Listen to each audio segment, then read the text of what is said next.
여러분 안녕하십니까? 사주 장명가 장세진입니다. 오늘의 주제는 상관간명법입니다. 오늘 영상도 놓치지 마시고요. 끝까지 보실 것을 권합니다. 보시기 전에 구독, 좋아요, 알람 설정해 두시면 고맙겠습니다. 그럼 장세진의 사주브리핑 시작합니다. 상관은 나를 상하게 하고 타인을 이롭게 하면서 나의 귀한 정관을 상하게 하기 때문에 흉성에 속합니다. 그렇다 하더라도 상관은 뛰어난 재능이 있고 총명의 신입니다. 원서 자평에서 이르기를 상관은 길신이 아니라 하여도 실로 특별한 힘을 가지기 때문에 문인이나 학자의 대부분은 상관격이 많다라고 하였습니다. 이와 같이 상관의 능력을 좋게 사용하면 큰 정치가나 대학자가 됩니다. 상관은 신강을 좋아하고 신약을 싫어하며 정인과 재성을 좋아하고 편인을 싫어합니다. 상관의 작용 능력은 세 가지로 구분하게 되는데요. 먼저 일간의 강함을 설계하여 강을 완화하고 재성을 생하여 재물을 나의 유용한 것으로 만들며 신약한 사주일 때는 편관에 항거하여 일간의 자유를 제공합니다. 다음은 상관과 정관과의 관계를 알아봅니다. 상관은 정관을 직접 극제합니다. 정관이 많아서 태과를 하면 정관은 살로 변하는데요. 이렇게 되면 자신을 극하게 되기 때문에 몸은 자유를 속박하는 것입니다.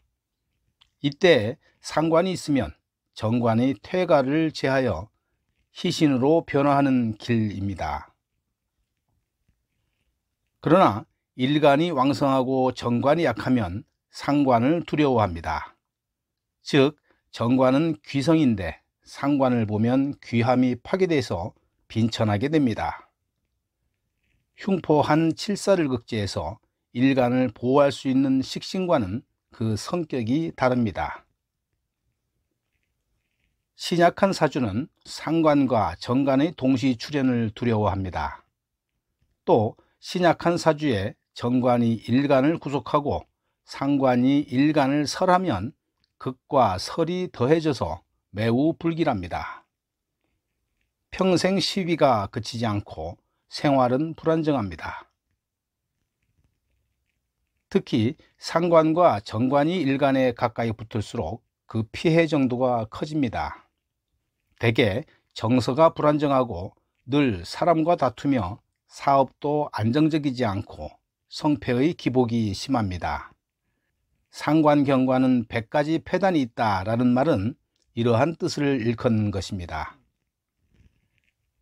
사주에 상관은 있지만 정관이 없거나 아니면 정관은 있지만 상관이 없는 사주, 또 상관과 정관이 있는 사주라 하더라도 일관과 떨어져 있어야만 운에서 용희신을 만났을 때 부귀수복을 논할 수 있습니다. 상관이 희용신인데 관성이 없으면 귀인이다 라는 말은 그런 의미입니다. 다음에는 상관이 과다할 경우에 간명하는 방법입니다. 상관은 일간의 합류물을 설계합니다. 재능 분야에만 국한된 것이 아니라 모발, 피부색, 손톱, 땀, 배설물까지도 포함합니다. 따라서 상관이 과중한 사람은 제 멋대로 행동하거나 신체가 허약하고 병이 많습니다. 신약한 사주에 상관이 중한데 인성의 통제가 없으면 상관의 일간 설기가 심해져서 겉으로는 밝지만 속은 공허하고 적막합니다. 너무 고상하여 화답하는 사람이 없고 대개 육체적인 쾌감으로 심적인 공허함을 채우려고 합니다. 상관이 많은 사주는 여자에게도 매우 좋지 않은데요. 그 이유는 상관이 여자의 부성을 극제하기 때문입니다. 자신의 미모와 재능으로 남편을 경시하거나 남편의 능력에 불만을 표할 수도 있습니다.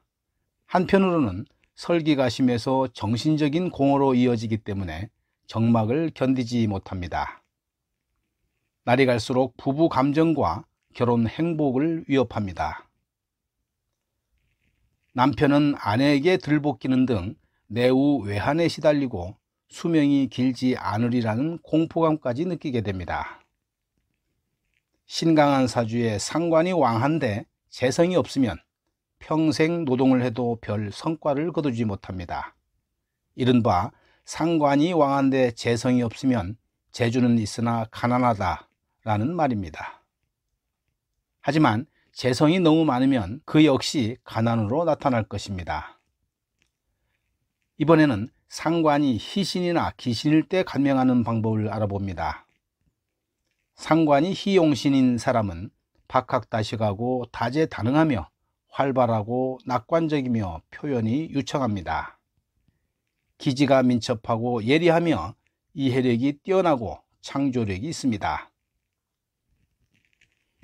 이상이 높고 욕망도 크며 투지가 만만하고 독자적으로 하는 특성이 있습니다. 영웅이 되는 사례가 많고 유아 독전적으로 생각하며 자신감이 강합니다. 성취욕도 강렬하고 자신이 대단하다고 믿으며 상관이 희용신이면 타인의 의견을 받아들이며 타인을 도와줍니다. 따라서 그 성취가 식신보다 높고 운과 뜻을 얻으면 칠살의 성취에 뒤지지 않습니다. 반면에 상관이 기신이면 취미가 다양하긴 하지만 이 모두를 조금씩 하다가 모두 멈추게 됩니다. 넓지만 정통하지 못하고 능력이 안 되면서 진행하며 그리고 무너집니다. 이해력은 뛰어나서 한번 공부하면 다 알고 박학다식합니다. 재능을 믿고 남을 깔보며 자기보다 나은 사람은 없다고 생각합니다. 법령을 무시하고 법망을 잘 피해 나갑니다. 때로는 자신의 목적 달성을 위해서 수단과 방법을 가리지 않고 타인을 상하게 해놓고도 아랑곳하지 않습니다. 말은 청산유수이지만 사용하는 용어가 날카로워서 타인의 자존심을 건드리기도 하는데요. 정작 본인은 그것을 모릅니다. 이것이 화의 단초가 되기도 합니다. 상관과 육친관계는 어떨까요? 상관은 정관의 자녀를 상하게 하는 신이라고 했습니다. 남명의 경우에 재성과 인성이 모두 없고 정관을 보면 늙어서 자식 인연이 없습니다. 또한 상관이 명궁 내에 겹쳐 있으면 남명의 경우에 자식연이 박하고 있어도 첫 아이는 이별하게 됩니다. 역시 남명의 시주에 상관이 있으면 자녀의 덕을 못 봅니다. 여명의 경우에는 일주에 상관이 왕하면 출가하여 곧 남편과 이별할 우려가 있습니다.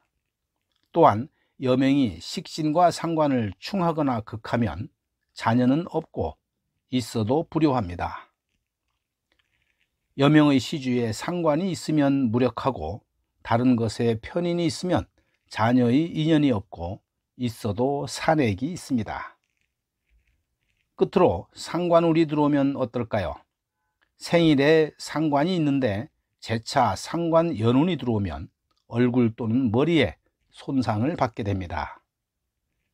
상관운이 들어와서 형과 충 등이 되면 실직 등의 고통이 있다고 간명합니다.